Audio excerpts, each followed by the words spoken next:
పాలు ఏమాత్రం లేని కంపెనీలు, అలాంటి కంపెనీలు కెమికల్ ఏ విధంగా తయారు చేస్తారు God only knows.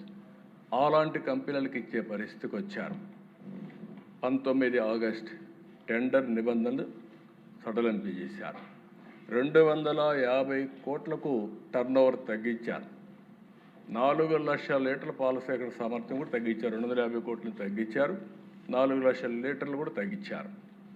Bhole Baba dairy మారిన ఆర్ష్ ఫ్రెష్ డైరీ, అక్కడి నుంచి ఆర్ష్ ఫ్రెష్ డైరీ ఒకటి వాళ్ళు తీసుకొని అర్హత లేదని ముందుగానే తేల్చారు. వీళ్ళు తేల్చిన తర్వాత 70,000 కేజీల నెయ్యి సేకరణకు టెండర్లు పిలిచి టీటీడీ పాల సేకరణ లేదని ఆర్ష్ ఫ్రెష్ డైరీ బిడ్ తిరస్కరించారు.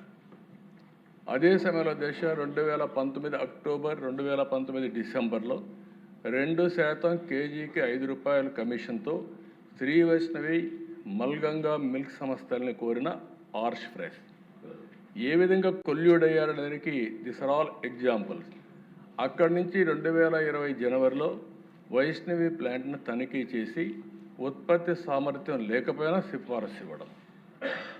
ఫిబ్రవరి 2020లో నెయ్యి సరఫరా టెండర్లు నిబంధనలు భారీగా సడలింపు చేసి టర్నోవర్, అనుభవం, నెయ్యి తయారీ సామర్థ్యం లేకపోవడం వంటి అంశాల్లో మినహాయింపు ఇవ్వడం, ఎగ్జామ్షన్స్ ఇచ్చారు తెలిసి కూడా.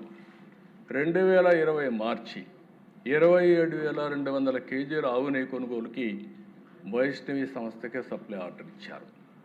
1 లీటర్ మిల్క్ సప్లై ప్రొక్యూర్ చేయని సంస్థకి ఇచ్చే పరిస్థితికి వచ్చారు. 21 మార్చి వైష్ణవి ట్యాంకర్ను పరిశీలించి సరఫరాకు అనుమతించిన RSSVR Subrahmanyam, doctor Venkataswamy Venkata Subrahmanyam. 21 July September 21లో బోలేబాబాగా మారిన ఆర్ష్ ఫ్రెష్ సంస్థ, బోలేబాబా సంస్థనే ఆర్ష్ ఫ్రెష్గా మారి అక్కడి నుంచి కల్తీకి ఆర్ష్ ఫ్రెష్ డైరీ ఫుడ్స్ నూనె సరఫరా కొనడం ఎన్ని చేశారు. నెక్స్ట్ ఇక్కడి నుంచి చూస్తే దిశ 2021 నవంబర్ 20,50,000 కేజీల నెయ్యికి టీటీడీ టెండర్లు, కేజీకి ₹329 చొప్పున బోలేబాబాకు నెయ్యి సప్లై ఆర్డర్ ఇచ్చారు.